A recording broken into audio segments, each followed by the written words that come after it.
Hello students. आज हम बात करेंगे संकेत पद्धतियाँ और तथा छिन्न परिपाटियों से हम स्टार्ट करेंगे। मतलब जो हमने सेल के बारे में बात करी थी, तो सेल को आरेख से प्रदर्शित नहीं करके कुछ संकेतों या चिन्ह परिपाटियों के द्वारा इनको प्रदर्शित करते हैं, जिससे कि सुविधा होती है और आरेख बनाने से हम बच पाते हैं।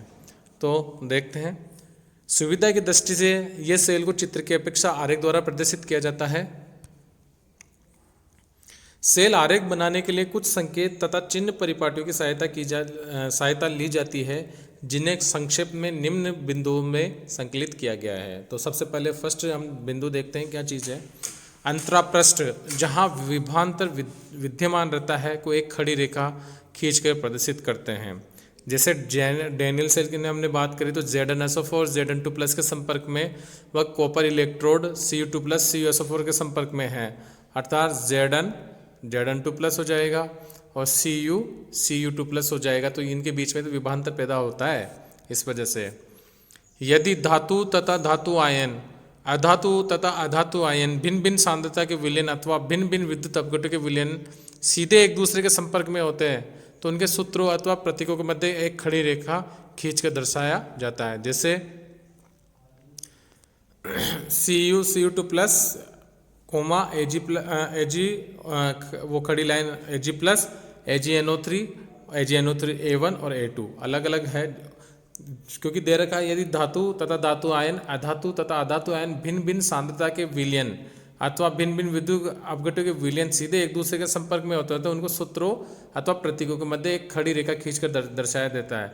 या तो सांद्रता भिन्न भिन्न हो, जैसे इसमें दे रखा है स्टार्टिंग में, और यदि सांद्रता भिन्न भिन्न हो तो डिफरेंट वो विद्युत अपघट्य हो सकता है। तो उस कंडीशन में हमने क्या करते हैं, उनको खड़ी रेखा के द्वारा दर्शाते हैं। थर्ड है, यदि विद्युत अपघट्यों की विभिन्न सांद्रता के विलयन अथवा विभिन्न विद्युत अपघट्यों के विलयन एक दूसरे के सीधे संपर्क में नहीं हो। यहाँ पर तो क्या था, सीधे संपर्क में है, और यहाँ पर सीधे संपर्क में नहीं हो, तो बल्कि लवण सेतु यानी जो सॉल्ट ब्रिज होता है, जिसके बारे में हम आगे बात करेंगे, या अथवा सरंध्र पात्र पोरस पोर्ट के माध्यम से संपर्क में है, तो उनके बीच में दो खड़ी रेखाएं खींची जाती है। जैसे AgNO3 एक सांद्रता का विलयन A1 और दूसरी सांद्रता का विलयन जिसको A2 के द्वारा दर्शाया गया है AgNO3 होता है। तो यहाँ दोनों सॉल्यूशंस की सांद्रता अलग अलग है, तो हम दोनों के बीच में क्या कर देते हैं, डबल लाइन खींच देते हैं। इस तरीके से हम करते हैं। और ये Cu2+ Zn2+ के बीच में भी डबल लाइन खींच दिए, क्योंकि दोनों के बीच के जो इलेक्ट्रोलाइट्स, दोनों इलेक्ट्रोलाइट्स आपस में एक दूसरे से सीधे संपर्क में नहीं है, बल्कि लवण सेतु अथवा सरंध्र पात्र के माध्यम से एक दूसरे से अलग है। संपूर्ण सेल को प्रदर्शित करने में एनोड, जिसमें इलेक्ट्रॉन बाह्य परिपथ में प्रवेश करते हैं, बाईं ओर लिखते हैं, तथा कैथोड, जिसमें इलेक्ट्रॉन सेल में प्रवेश करते हैं, दाहिनी ओर लिखा जाता है। धातु हमेशा बाहर के छोर पर अच्छा, अब इस डैनियल सेल में जो जिंक कॉपर का डैनियल सेल था वो ये है। यहाँ पे Zn2+, तो ये जो कि एनोड का काम कर रहा था, उसको लेफ्ट हैंड साइड लिख दिया, और जो कैथोड था Cu2+ Cu, उसको हमने राइट हैंड साइड में रखा, क्योंकि ये कैथोड का काम कर रहे थे। और दोनों को सॉल्यूशन आपस में सरंध्र पात्र के द्वारा अलग थे, तो बीच में क्या करी हमने, खड़ी लाइन खींची है। ये जो बीच में खड़ी लाइन, डबल लाइन है, क्योंकि आपस में मिले हुए नहीं है, एक दूसरे सीधे संपर्क में नहीं है, इसलिए ये डबल लाइन डाली है। यह दर्शाने के लिए कि बाईं ओर का इलेक्ट्रोड ऋणात्मक और दाहिनी ओर का इलेक्ट्रोड धनात्मक होता है। ऋणात्मक तथा धनात्मक चिन्हों को कभी कभी क्रमशः एनोड तथा कैथोड के ऊपर लिखा जाता है। चूँकि देखिए यहाँ पे हमने बात की थी, एनोड नेगेटिव इलेक्ट्रोड होता है, तो उस कंडीशन में यहाँ पे कभी दिखाने के लिए एनोड के ऊपर हमने नेगेटिव और Cu के ऊपर पॉजिटिव लिख दिया। ये केवल और केवल बता रहा है कि ये इलेक्ट्रोड नेगेटिव है और ये इलेक्ट्रॉन पॉजिटिव है, और बाकी इनके आयंस को नहीं बता रहा है। ये मतलब इनके कि इनका आवेश को नहीं बता रहा है, चार्ज को नहीं बता रहा है, केवल और केवल इलेक्ट्रोड्स का नेचर बता रहा है कि ये इलेक्ट्रोड पॉजिटिव इलेक्ट्रोड है और ये इलेक्ट्रोड नेगेटिव इलेक्ट्रोड है। सेलों का विद्युत वाहक बल चूंकि ताप अपघट्य की सांद्रताओं, या जिसको हम एक्टिविटी या सक्रियता भी कहते हैं, उस पर डिपेंड करता है। गैसों के दाब पर निर्भर करता है, अतः संपूर्ण सेल का आरेख लिखने पे इनका भी उल्लेख आवश्यक है।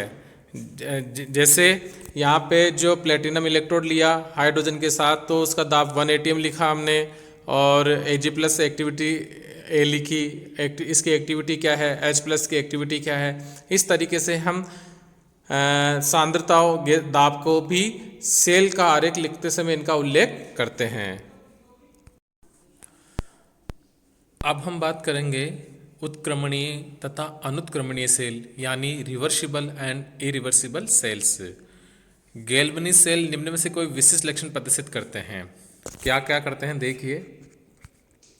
इलेक्ट्रोडों पर अभिक्रिया तभी होती है जबकि सेल से विद्युत धारा प्राप्त की जाती है, अर्थात इलेक्ट्रोड को बाह्य परिपथ में तार द्वारा जोड़ा जाता है। मतलब इलेक्ट्रोड पे अभिक्रिया कब होगी, जब सेल से हम विद्युत धारा प्राप्त कर रहे होंगे, मतलब सेल को बाह्य परिपथ में से जोड़ा गया हो और उससे विद्युत धारा ली जा रही हो, तभी इलेक्ट्रोड पे रिएक्शन होगी। सेकंड है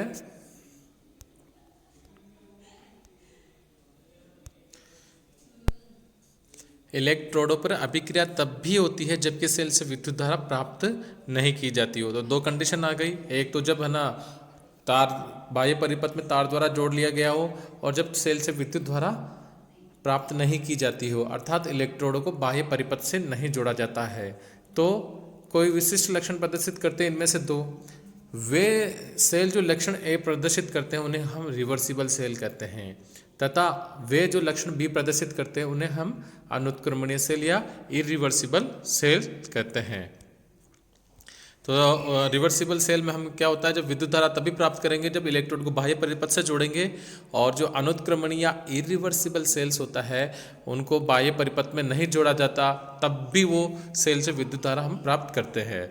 तो ऊष्मागतिकी के अनुसार वे अभिक्रिया उत्क्रमणीय होती है। जब हमने थर्मोडायनेमिक्स पढ़ा था तब हमने उत्क्रमणीय अभिक्रियाओं के बारे भी बात करी थी। अब यहाँ देखते हैं ड्राइविंग फोर्स अपोजिंग फोर्स में अनंत सूक्ष्म अंतर हो, मतलब जो ड्राइविंग फोर्स होता है वो अपोजिंग फोर्स से बहुत कम अंतर होता है, और जब हम अगर अपोजिंग फोर्स को बढ़ा देते हैं ड्राइविंग फोर्स के कंपेयर में, अनंत सूक्ष्म अधिक कर देते हैं, तो रिएक्शंस उल्टी हो जाती है। तो ये उत्क्रमणीय अभिक्रियाओं के लिए ऐसा होना जरूरी होता है। यदि विरोधी बल प्रेरक बल की अपेक्षा अनंत सूक्ष्म अधिक कर दिया जाए तो प्रक्रम उत्क्रमित हो जाता है। तो ये कंडीशन है उत्क्रमणीय अभिक्रियाओं के लिए। एक सेल के संदर्भ में इन शर्तों के अनुसार फर्स्ट, सेल के विद्युत वाहक बल से अनंत सूक्ष्म कम विद्युत वाहक बल का एक बाह्य स्रोत विपरीत दिशा में जोड़ दिया जाए तो सेल से अनंत सूक्ष्म मात्रा में धारा प्राप्त की जा सकती है। अगर यही रूल्स अपन सेल्स पे लगाते हैं थर्मोडायनेमिक्स के, तो सेल से कब धारा प्राप्त करेंगे, जो सेल का विद्युत वाहक बल होता है उससे अनंत सूक्ष्म कम, मतलब अत्यंत सूक्ष्म कम विद्युत वाहक बल का एक बाह्य स्रोत विपरीत दिशा में जोड़ दिया जाएंगे तो हम सेल से अनंत सूक्ष्म मात्रा में धारा प्राप्त कर लेंगे। और इसके विपरीत यदि लगाया गया विद्युत वाहक बल, जो बाह्य परिपथ में जो विद्युत वाहक बल लगाया गया था वह सेल के विद्युत भाग के समान हो तो कोई विद्युत धारा प्रवाहित नहीं होगी। सेकंड कंडीशन में मतलब सेल की और जो बाह्य परिपथ में जो लगाया गया है स्रोत, दोनों की विद्युत वाहक बल समान हो तो कोई धारा प्रवाहित नहीं होगी। और यदि विरोधी विद्युत वाहक बल को हम अनंत सूक्ष्म बढ़ा दें सेल के विद्युत वाहक बल को, तो सेल अभिक्रिया क्या हो जाएगी, उत्क्रमित हो जाएगी।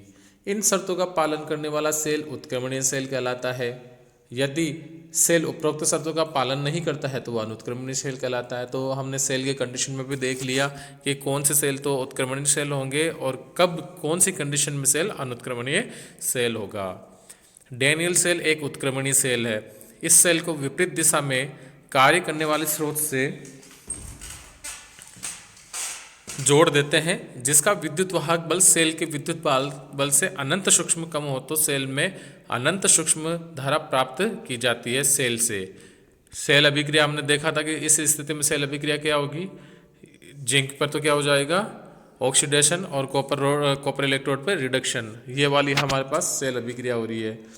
यदि बाह्य स्रोत का विद्युत वाहक बल सेल के विद्युत बल के समान हो तो कोई धारा प्रवाहित नहीं होगी और सेल अभिक्रिया निम्न प्रकार साम्य अवस्था में होती है। तो इस तरीके से ये साम्य में होती रहेगी। इधर से और इधर से दोनों तरफ होती जाएगी, और यदि धारा प्राप्त कर रहे होंगे तो ये रिएक्शन हो जाएगी। अब देखिए, यदि बाह्य स्रोत का विद्युत वाहक बल सेल के विद्युत वाहक बल से अनंत सूक्ष्म कर देते हैं तो धारा विपरीत दिशा में प्रवाहित होने लगती है और सेल अभिक्रिया भी विपरीत हो जाती है। ये देखिए, यहाँ पे जो इधर था वो अब इधर हो गया है। तो Zn2 प्लस प्लस Cu, अब जिंक का तो क्या हो रहा है, रिडक्शन, और यहाँ क्या हो रहा था, जिंक का ऑक्सीडेशन। यहाँ पे जिंक का ऑक्सीडेशन हो रहा था और यहाँ पर क्या हो गया, यहाँ पर हो गया रिडक्शन। देखिए, यहाँ ऑक्सीडाइज फॉर्म में था और यहाँ पे रिडक्शन हो गया। ये तो से बिल्कुल सेल रिएक्शन में क्या हो जाती है, उल्टी हो जाती है, जो कि उत्क्रमणीय सेल होने की एक कंडीशन है। तो उत्क्रमणीय कंडीशन में सेल रिएक्शंस बिल्कुल उल्टी हो जाती है। अतः डेनियल सेल क्या है, एक रिवर्सिबल या उत्क्रमणीय सेल है। अब हम एक सेल पे विचार कर रहे हैं जो कि निम्न प्रकार है, जिंक, H2SO4 और कॉपर।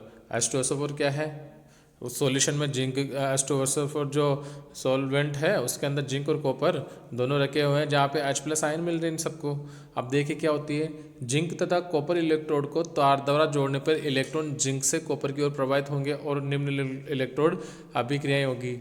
तो जिंक से कॉपर की ओर इलेक्ट्रोड प्रवाहित हो रहे हैं तो धारा किधर की तरफ बहेगी, कॉपर से जिंक की तरफ। तो जिंक का तो ऑक्सीडेशन हो रहा है क्योंकि इलेक्ट्रॉन्स वहाँ से जा रहे हैं, तो जिंक का ऑक्सीडेशन होने पे क्या हो जाएगा, Zn2 प्लस प्लस 2 इलेक्ट्रॉन निकाल दिए। अब ये जो H2SO4 के 2 हाइड्रोजन आयन है, इन 2 इलेक्ट्रॉन से अभिक्रिया करके हाइड्रोजन गैस या H2 मॉलिक्यूल्स को निकाल देते हैं। अब ये क्या होगा, सेल अभिक्रिया क्या हो जाएगी, इन दोनों को जोड़कर लिखते हैं तो सेल अभिक्रिया हो जाएगी Zn plus 2H plus is, और उससे क्या मिल जाएगा, Zn2 प्लस और H2 मॉलिक्यूल। अतः H2 गैस जिंक इलेक्ट्रोड पर निकलेगी। ये भी क्वेश्चन पूछा जा सकता है, अगर हमें ये सेल रिएक्शन दे दे और पूछ ले कि जिंक एनोड की तरफ वर्क कर रहा है और कॉपर कैथोड की तरह, तो उस कंडीशन में हाइड्रोजन गैस कौन से इलेक्ट्रोड पे निकलेगी। तो हमें पता है हाइड्रोजन गैस, जब हमने इसको सॉल्व किया या हमने रिएक्शंस देखी तो हमें पता चला कि हाइड्रोजन गैस जिंक इलेक्ट्रोड पर मुक्त हो रही है। आगे देखते हैं, यदि सेल में, इस सेल में यदि बाह्य स्रोत से विद्युत वाहक बल विपरीत दिशा में लगाया जाता है तो धारा की दिशा तो परिवर्तित हो जाती है, परंतु इलेक्ट्रोड और सेल अभिक्रिया निम्न प्रकार होती है। देखिए, अब हम रिवर्स कंडीशन कर रहे हैं तो क्या हो रहा है, रिवर्स कंडीशन में कॉपर क्या हो जाएगा, कॉपर यहाँ पे एनोड का काम कर रहा है तो Cu2 प्लस से ऑक्सीडेशन हो जाएगा और इस तरीके से हो जाएगा, और पूरी सेल और ये 2 इलेक्ट्रॉन जो निकले वो हाइड्रोजन से रिएक्ट करके हाइड्रोजन मॉलिक्यूल निकाल देंगे और सेल अभिक्रिया क्या हो जाएगी, ये वाली हो जाएगी। अब देखिए, विपरीत कंडीशन में होने पे क्या होता है, कॉपर इलेक्ट्रोड पे क्या निकल रही है, हाइड्रोजन गैस निकल रही है। यह अभिक्रिया पूर्व अभिक्रिया की विपरीत नहीं है, ये जो अभिक्रिया थी इसकी जस्ट विपरीत नहीं है। ये अभिक्रिया, अभिक्रिया क्या विपरीत होती, इन दोनों से वापस ये बन जाते, तो ये अभिक्रिया विपरीत होती है। ये एक नई अभिक्रिया है, नई इलेक्ट्रोड रिएक्शन है, तो उस कंडीशन में क्या होगा भाई, उस कंडीशन में ये सेल अनुत्क्रमणीय सेल होगा, क्योंकि अभिक्रिया बिल्कुल विपरीत नहीं है, पूर्व अभिक्रिया के विपरीत नहीं है। चूंकि यह सेल उत्क्रमणीय के शर्तों का पालन नहीं करता, अतः ये अनुत्क्रमणीय सेल होगा। और ऊपर वाली कंडीशन में हमने जब देखा था तो यहाँ पे जस्ट अपोजिट रिएक्शन हो जाने से, विपरीत सेल अभिक्रिया हो जाने से ये उत्क्रमणीय सेल का के जो नियम है उसका पालन करता है, अतः वो एक उत्क्रमणीय सेल है। अब हम बात करेंगे Gibbs energy and cell potential, यानी गिब्स ऊर्जा एवं सेल विभव के बारे में। एक उत्क्रमणीय गैल्वेनिक सेल से यदि अनंत सूक्ष्म विद्युत धारा प्राप्त होती है, उत्क्रमणीय के शर्तों सेल में अधिकतम विद्युत कार्य संपन्न होता है। हमने पता है कि जो उत्क्रमणीय की शर्त है उसमें अधिकतम विद्युत कार्य होता है। एक निश्चित ताप एवं दाब पर विद्युत कार्य सेल द्वारा प्राप्त विद्युत की मात्रा तथा सेल के विद्युत वाहक बल का गुणनफल होता है। तो उस कंडीशन में माना कि एक सेल अभिक्रिया में n ग्राम तुल्यांक अभिकारक उत्पादों में परिवर्तित होते हैं, अर्थात एक इलेक्ट्रॉन पर मुक्त हुए अथवा अवशोषित इलेक्ट्रॉन की संख्या कितनी है, हमारे पास n है। तो कुल प्रवाहित धारा की मात्रा n फैराडे होगी, nF। और यदि सेल का विद्युत वाहक बल E है तो उस कंडीशन में जो विद्युत कार्य हो जाएगा वो क्या हो जाएगा, NFE। और चूंकि ये विद्युत कार्य गिब्स द्वारा परिभाषित मुक्त ऊर्जा जी के वे होने पर होता है, अतः मुक्त ऊर्जा में कमी कितनी हो जाती है, माइनस डेल जी। ये सब हमने उस वहाँ पढ़ा था जब हमने थर्मोडायनेमिक्स पढ़ा था। तो minus del G is equal to N F E. जैसा कि हमें ज्ञात है कि स्वतः अभिक्रिया के लिए डेल जी का मान कितना होता है, ऋणात्मक होता है। अतः इन अभिक्रिया द्वारा उत्पन्न विद्युत वाहक बल क्या होगा, धनात्मक होंगे। जिन अभिक्रिया में डेल जी के मान धनात्मक होंगे वह अस्वतः अभिक्रिया होगी। अतः इन अभिक्रिया द्वारा उत्पन्न विद्युत वाहक बल क्या होंगे, ऋणात्मक होंगे। उसकी अभिक्रिया स्वतः नहीं होगी। साम्य अवस्था पर सेल का विद्युत वाहक बल डेल जी का मान शून्य हो गया। हमने जब केमिकल इक्विलिब्रियम रासायनिक साम्य पढ़ा था तब देखा था कि डेल जी साम्य रिएक्शंस के लिए जीरो होता है। तो हम इस तरीके से दे सकते हैं।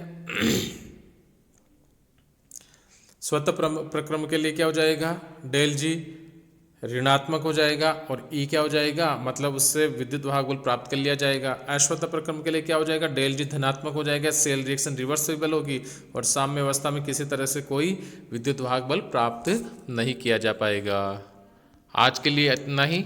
अगले लेक्चर में हम बात करेंगे मुक्त ऊर्जा, विद्युत वाहक बल एवं अन्य ऊष्मागतिकी फलन के बारे में। धन्यवाद।